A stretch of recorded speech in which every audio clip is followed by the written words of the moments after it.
Hello friends, क्या आप भी किसी ऐसे को जानते हैं जो अचानक बोलते बोलते भूल जाता है?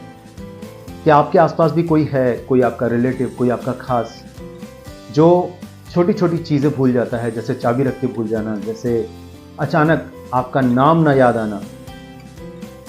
तो सोचिए कि आखिर ऐसा क्यों है? एक बीमारी है जिससे आज पूरी दुनिया की 10% 10% पॉपुलेशन सफर कर रही है, और इस बीमारी का नाम है अल्जाइमर। अल्जाइमर डिजीज एक ऐसी डिजीज है, ऐसी बीमारी है जिसमें जो हमारी ब्रेन यानी कि जो ब्रेन की कोशिकाएं हैं, सेल्स हैं, वो धीरे धीरे डिजनरेट होती हैं। यानी it is a progressive degenerative disease of the brain cells as well as the connection of the brain cells. इसकी वजह से जो पेशेंट है, जो इससे सफ़र कर रहा है, उसकी लाइफस्टाइल बिहेवियरल चेंजेस होने लगते हैं और धीरे धीरे करके कन्फ्यूज़न क्रिएट होने लगता है। ऐसे पेशेंट्स बात करते करते भूल जाते हैं। ऐसे पेशेंट्स क्वेश्चन पूछने के बाद भूल जाते हैं कि उन्होंने क्या पूछा था, और सामने वाला जब जवाब देता है तो उनको लगता है पता नहीं ये किस बात का जवाब दे रहा है, मैंने तो ऐसा कुछ कहा ही नहीं। बेसिकली ये ब्रेन सेल्स जो होती हैं हमारे दिमाग में, उसका कनेक्शन एक दूसरे से करते हैं कुछ न्यूरोट्रांसमीटर्स, जिसमें एक है एसिटिलकोलिन। ये एसिटिलकोलिन का जो सिक्रीशन है कम हो जाता है और एक एबनॉर्मल प्रोटीन बन जाती है, एज रिलेटेड होती है, एबनॉर्मल प्रोटीन बन जाते हैं।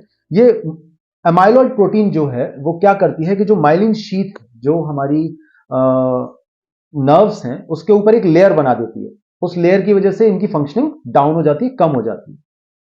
तो पेशेंट की जो मेमोरी है वो इनएक्टिव हो जाती है या कमजोर हो जाती है। वो गजनी मूवी देखी थी ना आपने, जिसमें वो अचानक भूल जाता था। तो इसमें दोनों चीजें होती हैं, शॉर्ट टर्म मेमोरी लॉस, और बहुत सीवियर कंडीशंस में जाके होती हैं लॉन्ग टर्म मेमोरी लॉस। अब बात करते हैं कि किस एज में होता है या किन लोगों को ये होता है। अक्सर कर जो मिड 60s होते हैं, मिड 60s का मतलब 65, 66, 67 साल से लेके 80, 85 साल तक ये अल्जाइमर होता है।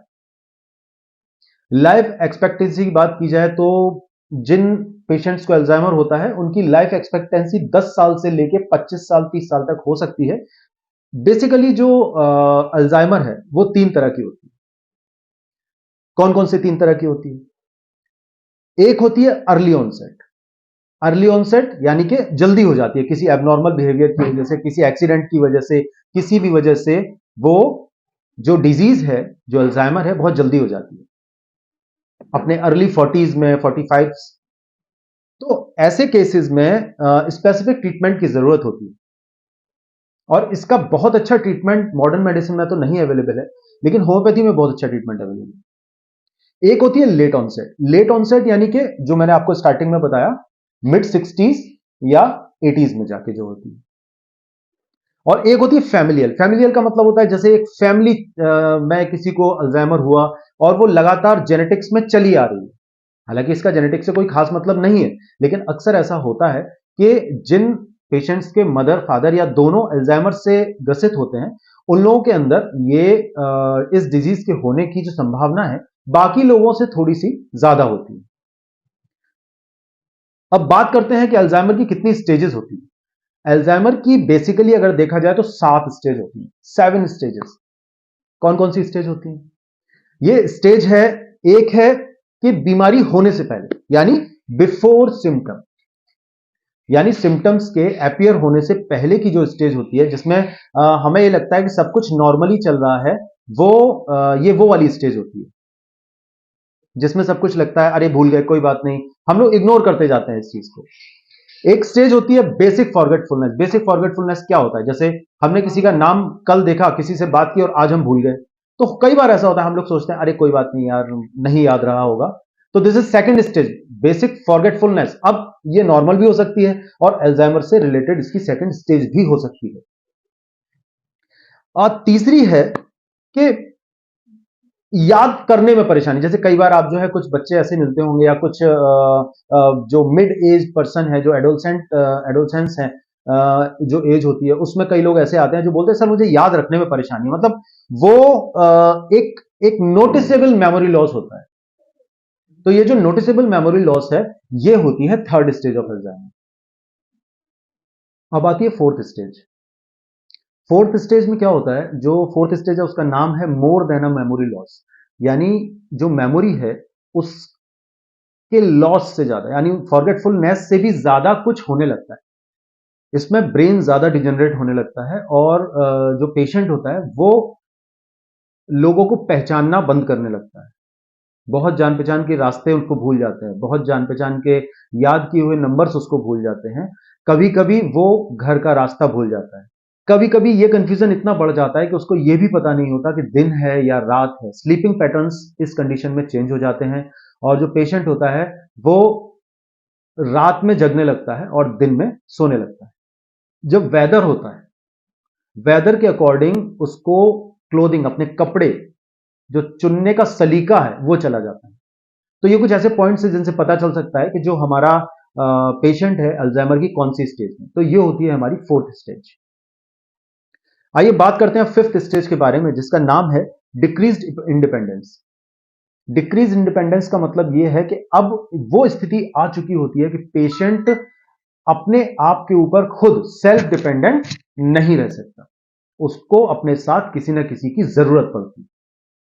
वो चल नहीं सकता, सीधा उसका बैलेंस गड़बड़ होने लगता है, कॉग्निटिव डिस्टर्बेंसेस होने लगते हैं, उसको चीजें सुनाई देने लगती हैं, हेलुसिनेशंस होने लगते हैं उसको।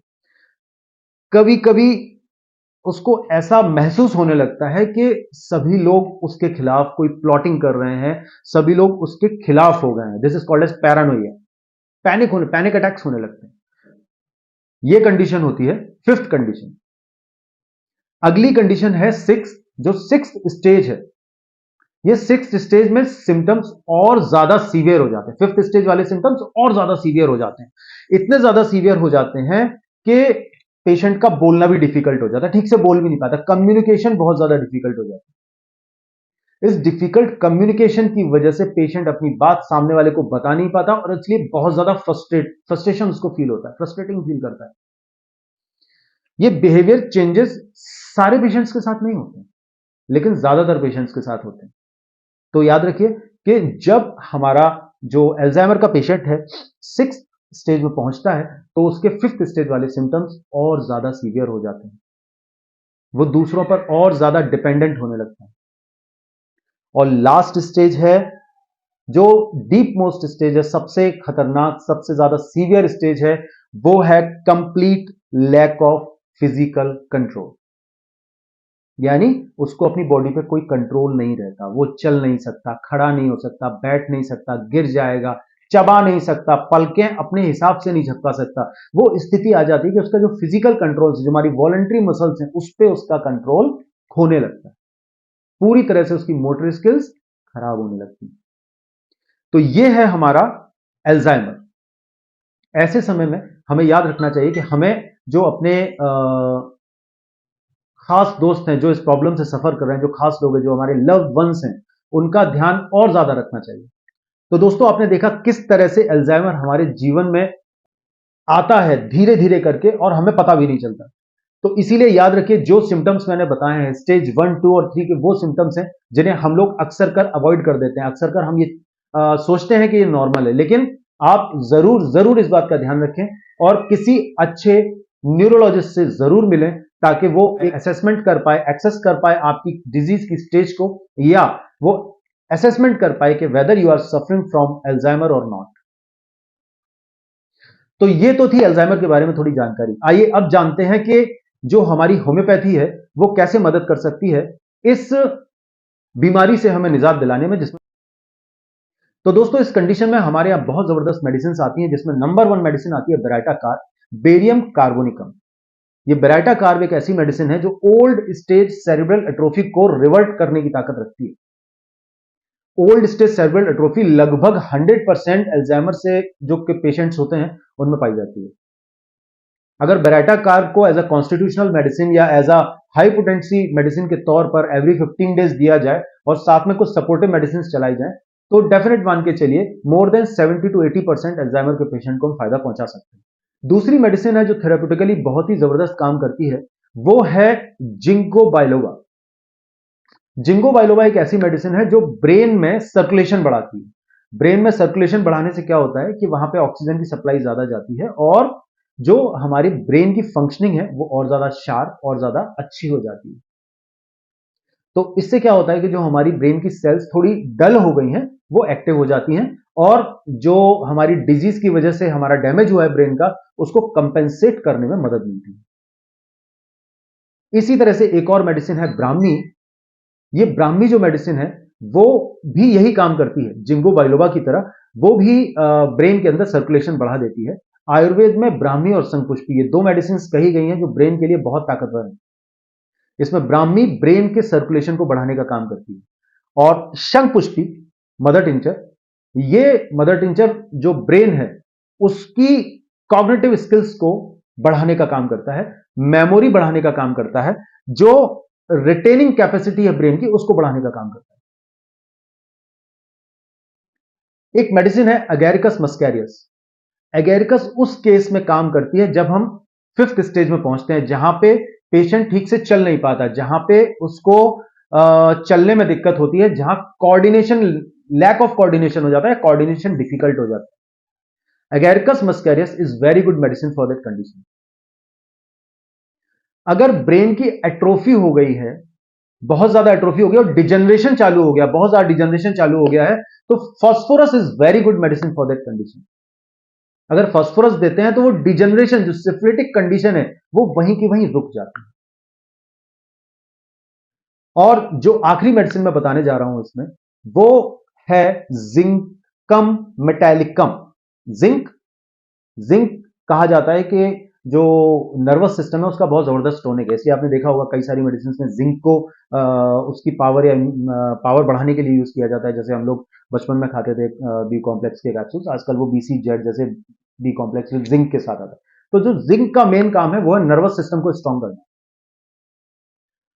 तो जिंकम मेटालिकम एक ऐसी मेडिसिन है जो ब्रेन से रिलेटेड किसी भी कंप्लेंट को सही करने की ताकत रखती है, बशर्ते जो कंप्लेन स्टार्ट हुई हो वो या तो किसी वैक्सीनेशन के बाद हुई हो, या कोई दाने वाने इरप्शन विरप्शन, कोई फीवर आया, आपने मेडिसिन दी और उसको सप्रेस कर दिया, उसकी वजह से ब्रेन में कंप्लेन हुई और आगे चल के वो चीज अल्जाइमर में चेंज हो गई। अगर एज रिलेटेड नहीं है और अगर कोई इस तरह का कॉज मिल रहा है जहां सप्रेशन ऑफ इरप्शन मिल रहे हैं, वहां पे जिंकम मेटालिकम और क्यूपरम मेटालिकम दो ऐसी मेडिसिन हैं जो नर्वस सिस्टम की प्रॉब्लम्स के लिए बहुत अच्छा काम करती है।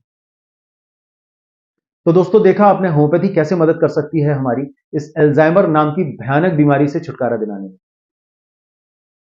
आगे और भी वीडियोस में आपके लिए लाता रहूंगा। मैं डॉक्टर आर के सिंह, आवासीय चिकित्सा अधिकारी, राजकीय होम्योपैथिक मेडिकल कॉलेज कानपुर, आपसे विदा लेता हूं अगले एक नई वीडियो के साथ, एक नए टॉपिक के साथ और कुछ उसकी होम्योपैथिक मेडिसिन या थेराप्यूटिक्स के साथ। अगर आपको मेरा वीडियो अच्छा लगा हो तो प्लीज इसे लाइक, शेयर और मेरे चैनल को सब्सक्राइब जरूर करें। आपके जो कमेंट्स हैं वो जरूर दें, क्योंकि आपके कमेंट्स से मुझे पता चलता है कि मैंने कितना अच्छा किया और मैं क्या अच्छा कर सकता हूं। तो मिलते हैं अगले वीडियो में, तब तक के लिए जय हिंद, जय हनुमान, जय होम्योपैथी। नमस्कार।